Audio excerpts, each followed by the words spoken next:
राधे राधे दोस्तों। भोलेनाथ की कृपा आप सभी मेरे यूट्यूब फैमिली पे बनी रहें। इस समय आप रसपान कर रहे हैं आषाढ़ मास महात्म्य का 25वां अध्याय।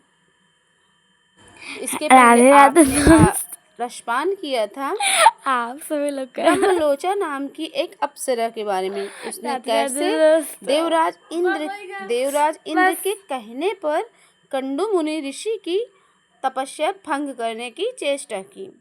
तो चलिए अब उसके आगे की कथा का वृत्तांत सुनिए। कंडू मुनि ने जब क्रोध पूर्वक उसे फटकारा तब वह कांपती हुई आश्रम से बाहर निकली और आकाश मार्ग से जाने लगी। उसके अंग अंग से भय के मारे पसीने की बूंदें निकल रही थी और वह वृक्ष के पल्लवों से उसे पोंछती हुई जाती रही। ऋषि ने उसे उसके अदर में उसके जो गर्भ स्थापित किया था वह पसीने के रूप में वह बाहर निकल गया। वृक्षों ने उन श्वेत बिंदुओं को ग्रहण किया और वायु ने इन सब को एकत्र करके एक गर्भ का रूप दिया। फिर चंद्रमा ने अपनी अमृतमय किरणों से उस गर्भ को धीरे धीरे पुष्ट किया। उसमें मारीशा नाम की एक कन्या उत्पन्न हुई जो वृक्षों की पुत्री कहलाई। उसके बड़े नेत्र बड़े ही मनोहर थे। वही प्रचेतुवर और की पत्नी और दक्ष की जननी हुई। इधर महर्षि कंडू की तपस्या क्षीण होने पर श्री विष्णु के निवास स्थान पर पुरुषोत्तम क्षेत्र को गए। वहां संपूर्ण देवताओं से सुशोभित श्री हरि का दर्शन किया। ब्राह्मण आदि चारों वर्ण के लोग भगवान की सेवा में उपस्थित थे। पुरुषोत्तम क्षेत्र और भगवान पुरुष का दर्शन करके मुनि ने अपने को कृतकृत माना और वहां अपनी दोनों बाहें ऊपर उठाकर एकाग्र मन से ब्रह्मा पर स्तोत्र का जाप करते हुए वे भगवान की आराधना करने लगे। मुनि बोले, व्यास जी, हम परम कल्याणमय ब्रह्मपार स्तोत्र का वर्णन करना चाहते हैं, जिसका जप करते हुए कंडू मुनि ने भगवान विष्णु की आराधना की थी। व्यास जी कहने लगे, मुनिवरों, भगवान विष्णु सबके परमावार अंतिम प्राय है। वे आधार भव सागर से पार उतारने वाले पर शब्दवाच्य आकाश आदि पंच महाभूतों से परे हैं और परमात्म स्वरूप हैं। वेदों के पहुँचे परे के कारण उन्हें ब्रह्म पार कहते हैं। वे दूसरों के लिए पार स्वरूप हैं। उन्हें पाकर सभी प्राणी सदा के लिए पार हो जाते हैं। सबके बालक और सबकी कामनाओं को पूर्ण करने वाले हैं। वे कारण में स्थित होने के कारण भी स्वयं ही कारण रूप हैं। कारण के भी कारण हैं। परम कारण रूप प्रकृति के वे ही हैं। कार्यों में भी उनकी स्थिति है। इसलिए इस प्रकार कर्म और कर्ता आदि अनेक रूप धारण करके वे संपूर्ण विश्व की रक्षा करते हैं। वे ब्रह्म अविनाशी, नित्य और अजन्मा है। वही क्षय आदि विकारों के संपूर्ण संपर्क संरहित भगवान विष्णु हैं। वे भगवान पुरुषोत्तम ही अविनाशी, अंजमा और नित्य ब्रह्म हैं। उनके प्रभाव से मैं राग आदि समस्त दोष नष्ट हो जाए। मुनि के उस ब्रह्म पार स्रोत का जप सुनकर और उनकी सुदृढ़ भक्ति को जानकर भक्त वत्सल भगवान पुरुषोत्तम बड़े प्रसन्न हुए और उनके पास जाकर बोले, मुनि, तुम्हारे मन को जो अभिलाषा हो उससे कहो, मैं तुम्हें वर देने के लिए ही आया हूँ। हे सुव्रते, तुम कोई वर मांगो। देवादिदेव भगवान चक्रपाणी के ऐसे वचन सुनकर मुनि ने सहसा आंखें खोल दी और देखा भगवान सामने खड़े हैं। उनका तेज के फूल के भांति उनका अंग नेत्र पद के समान विशाल है। हाथों में शंख, चक्र और गदा शोभा पाते हैं। माथे पर मुकुट और भुजाओं में भुजबंद शोभित है। चार भुजाएं, अंग अंग में उदारता टपकती है। सुंदर शरीर पर पीतांबर शोभा दे रहा है। श्री हरि समस्त शुभ लक्षणों से युक्त दिखाई देते हैं। उनके अंगों में सभी प्रकार के आभूषण शोभा पा रहे थे। वे अंग में दिव्य चंदन लगा है और दिव्य हार शोभा बढ़ा रहा है। इस प्रकार भगवान की झांकी देखकर कंडू मुनि के शरीर में रोमांच हो गया। उन्होंने दंडवत धरती पर गिरकर उन्हें प्रणाम किया और कहा, प्रभु, आज मेरा जीवन सफल हुआ। आज मेरी तपस्या का फल मिल गया। ऐसा कहकर मुनि भगवान की स्तुति प्रारंभ की।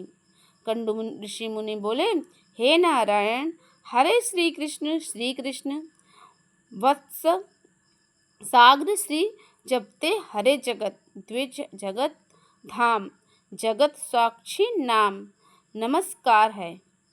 भगवान विष्णु आप ही उत्पत्ति के कारण हैं।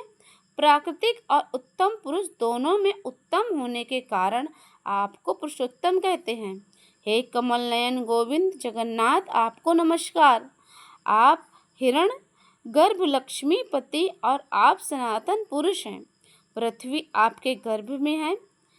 ऋषिकेश, आपको नमस्कार। आप आनंदी अनंत और अजय हैं।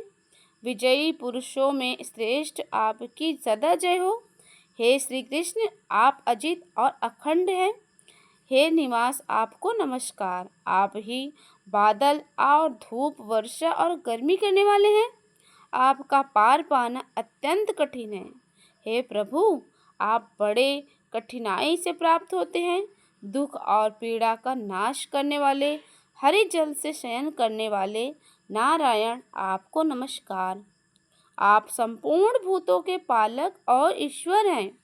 भौतिक तत्वों से आप कभी क्षुब्ध बन ही होते हैं। संपूर्ण प्राणी आप में ही निवास करते हैं। आप सभी भूतों के आत्मा हैं। संपूर्ण भूत आपके गर्भ में स्थित है। आपको नमस्कार। आपका संपूर्ण अंग क्रांतिवान है। आपको नमस्कार। हे ऋषिगर, आपको नमस्कार। आप ही श्री विष्णु हैं। आप श्री हरि और आप ही शिव चक्री कहलाते हैं। आप ही श्री विष्णु और आप ही जनार्दन हैं। आप संपूर्ण प्राणियों के भरण पोषण करने वाले हैं। आपको अजन्मा और ईश्वर कहते हैं। आप विश्वकर्मा हैं। शंभु हैं आप ही सत्य हैं। आप ही दिन और आप ही रात्रि हो। विद्वान पुरुष आप ही वर्षा करते हैं। आप ही काल हैं। आपको नमस्कार है। विशाल नासिका वाले चौमुख वाले भगवान ग्रीव महापुरुष विग्रह आप ही मधु कैटस का नाश करने वाले हैं। आपको नमस्कार। मुनि के इस प्रकार स्तुति करने पर भगवान विष्णु ने प्रसन्न होकर कहा, हे मुनि श्रेष्ठ, तुम मुझसे जो कुछ भी पाना चाहते हो शीघ्र कहो। तब कंडू मुनि बोले, जगन्नाथ, यह संसार अत्यंत रोमांचकारी और दुस्तर है। इसमें दुखों की ही अधिकता है। ये केले के पत्ते की भांति सारहीन है। इसमें ना कहीं आशय है और ना कहीं अवलंबन है। ये जल के बुलबुलों की भांति अचल है। इसमें हर प्रकार के उद्वत्त भरे हुए हैं। प्रभु, मैं आपकी माया से मोहित होकर चिरकाल से संसार में भटक रहा हूँ, किंतु कहीं भी शांति नहीं पाता। मेरा मन विषयों में आसक्त है। हे प्रभु, इस संसार के भय से पीड़ित होकर आज मैं आपकी शरण में आया हूँ। हे श्री कृष्ण, आप इस भव सागर में मेरा उद्धार कीजिए। श्री भगवान बोले, हे मुनीश्वर, तुम मेरे भक्त हो, सदा मेरी ही आराधना करते हो रहो। तुम्हें मेरे प्रसाद से अभिमोक्ष की प्राप्ति होगी। प्रियवर, मेरे भक्त क्षत्रिय, स्त्री, शूद्र तथा अनंत जो भी सिद्ध को प्राप्त होते हैं। फिर तुम जैसे तपोनिष्ठ ब्राह्मण की तो बात ही क्या है। चांडाल भी उत्तम श्रद्धा से युक्त मेरा भक्त हो तो उसे भी अभीष्ट सिद्धि की प्राप्ति होती है। फिर तुम्हारी चर्चा ही क्या है। व्यास जी कहते हैं, ऐसा कहकर भक्त वत्सल भगवान विष्णु वहीं अंतर्ध्यान हो गए। उनके जाने पर ऋषि कई बहुत कंडू बहुत प्रसन्न हुए और फिर समस्त कामनाओं को त्याग करके स्वास्थ्य चित्त हो गए और फिर समस्त मोक्ष को त्याग कर भगवान का ध्यान करने लगे। भगवान निर्लेप, निर्गुण, शांत और क्षणमात्र स्वरूप का चिंतन करते हुए उन्होंने दुर्लभ मोक्ष को प्राप्त कर लिया। और जो महात्मा कंडू मुनि की कथा को पढ़ता और सुनता है और जो सुनाता है और दूसरों को जो सुनाता है, वो सभी पापों से मुक्त होकर परलोक को जाता है। मुनिवरों, इस प्रकार कर्म भूमि पर जो भी मोक्षदायक पुरुषोत्तम क्षेत्र का वर्णन किया है, जहाँ साक्षात भगवान पुरुषोत्तम निवास करते हैं, तो ये अध्याय बस यहीं पे समाप्त होता है। ये कथा आपको कैसी लगी कमेंट सेक्शन में ज़रूर बताइए। नहीं, हमको ये नहीं पता चल पाएगा कि आप लोग ये कथाओं का रिस्पॉन्स कर पा भी रहे हैं या नहीं। तो मुझे आज्ञा दीजिए, मिलते हैं अगले अध्याय में इसी मंगल कामना के साथ। नारायण नारायण। भगवान श्री हरि विष्णु आपकी सारी मनोकामनाओं को पूर्ण करें।